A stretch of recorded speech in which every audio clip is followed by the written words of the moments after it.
Hello YouTubers, this is SHEM. For the past 2 weeks I've been testing the brand new Motorola Moto X 2nd generation and it's time for my full review. As usual, you can find the timeline of the video in the description. The phone comes packaged in a white card box with the Motorola logo and Moto X name on the front. On one of the sides you can find a sticker with information about the model, the email number and the color option. My unit comes in white with bamboo back, but there is also a black and plastic and black and leather available. Additionally, if you live in one of the countries where Moto Maker service is available, you can personalize the device to your liking. Of course, everyone's got their own taste, but in my opinion the bamboo Moto X is the prettiest smartphone I've ever held so far. Let's have a look inside the box. The first thing you see after opening is your brand new smartphone. The bamboo finish looks marvelous and the renders don't show its true beauty. I'm gonna put the device aside for a minute to show you the remaining box contents. There is a blue envelope with quick settings guide inside.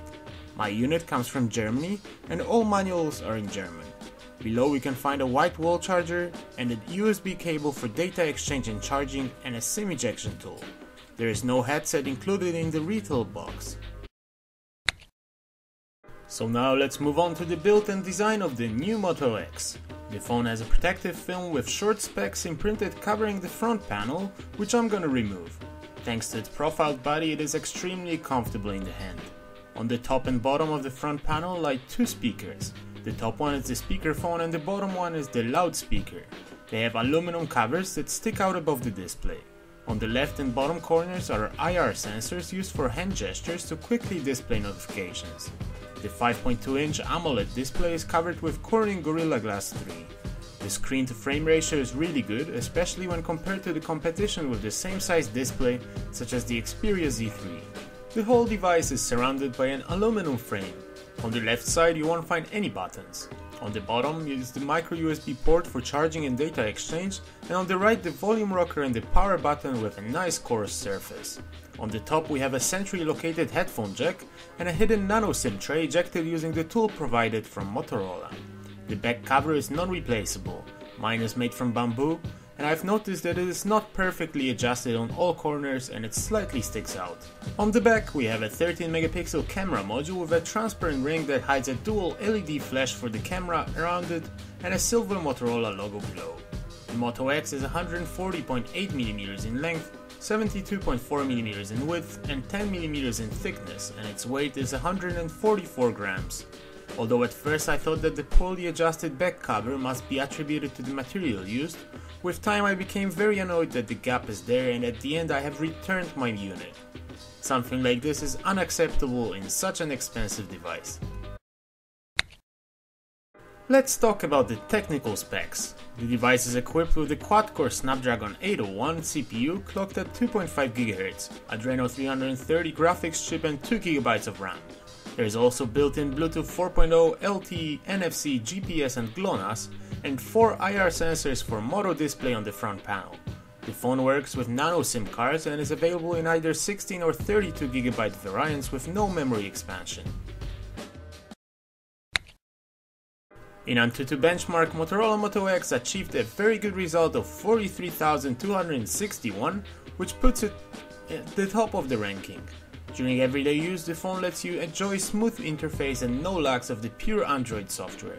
The smartphone shows no lags and the performance in demanding games such as Modern Combat 5 or Real Racing 3 is very good with no frame drops.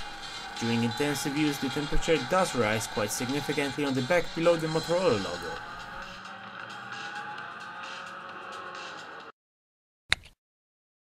There is one speaker found below the screen in Moto X and a speakerphone on the top. Unfortunately, we don't have two stereo speakers here like in the cheaper Moto G 2nd generation. Nevertheless, the sound quality is very pleasing and in my opinion it is in fact better than in Sony Xperia Z3 for instance. Thanks to the system-wide equalizer we can adjust the sound produced to our liking. During calls I had no problems with the speakerphone and people on the other side didn't complain either. The 5.2-inch AMOLED display of the Moto X is covered with Corning Gorilla Glass 3 tempered glass. It is the Full HD resolution and the pixel density is 423 pixels per inch. The display is well calibrated and is characterized by high brightness levels and excellent contrast. As in the case with all AMOLED displays, the colors are very vibrant and look slightly unnatural. This may, however, appeal to some users. The viewing angles are also great and the screen is definitely one of the smartphone's attributes. The only thing I notice is that the minimum brightness is pretty high and it can be irritating to the eyes at night.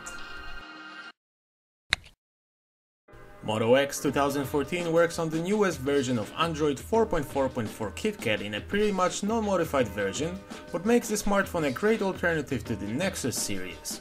Not that long ago Motorola was owned by Google, and the software updates usually come in just a few days after the release of subsequent Android versions.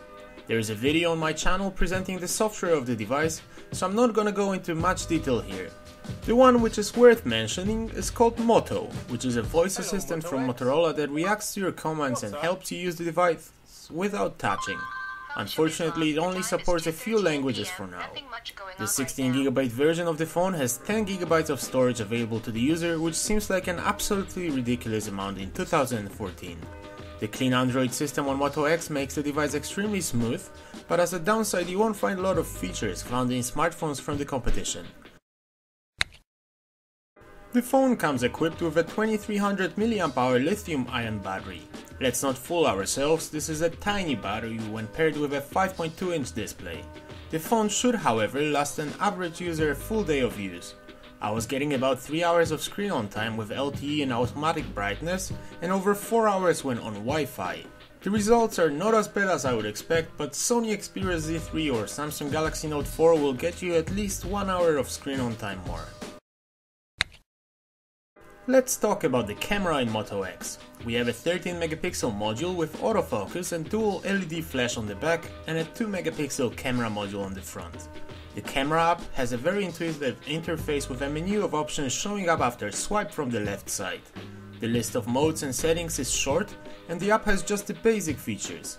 We have the HDR toggle, flash settings, the touch control of exposure and focus by dragging the square on the screen.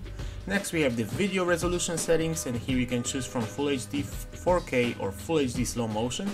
Other than that we have a panorama mode that takes low resolution images, the resolution settings where you can select from 2 available picture resolutions with different aspect ratios, and the shutter sound toggle.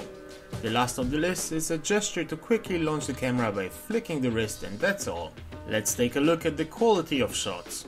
I have to say that I was quite impressed with what Moto X was capable of, especially after hearing a lot of criticism all over the internet. In my opinion, the shots are excellent as long as we are shooting during the day. The automatic HDR mode helps you get perfectly lit images. Unfortunately, when light is lacking, the picture looks terrible and the phone simply doesn't cope. This is something you have to take into consideration when choosing the device. It has no problem shooting in 4K and it does it well, but optical image stabilization is lacking. The quality of shots taken with the front camera is very average. Images lack detail and look blurry. I think that they are actually the worst I've seen on any flagship, and Moto X is not made for selfies. As usual, at the end a short summary and an answer to whether Motorola Moto X is a smartphone for you. The device is quite a controversial choice, similarly to the Nexus series devices.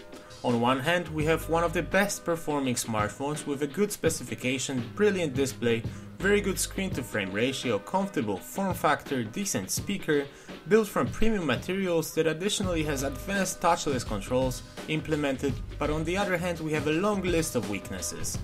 First, we have the build quality issues with the maladjusted back cover, which should not be present in such an expensive device. Next, we have the lack of memory expansion, lack of headset, lack of waterproofing, limited language support for voice commands, and the camera which, although takes good shots in daylight, performs terribly at night and lacks optical image stabilization, and lastly, the terrible front camera. Moto X is for sure not a smartphone for everyone. The limited stock Android software that lacks functionality will be a con for some, but others will enjoy the uninterrupted performance. 99% of people who watch this review will find the phone absolutely ridiculous and its price unacceptable. But then, there are the pure stock Android experience enthusiasts who look for a device made from premium materials that will find the Moto X the ideal smartphone. I hope you've enjoyed the review. And if you did, don't forget to hit the like button under the video and subscribe to my channel. See you soon!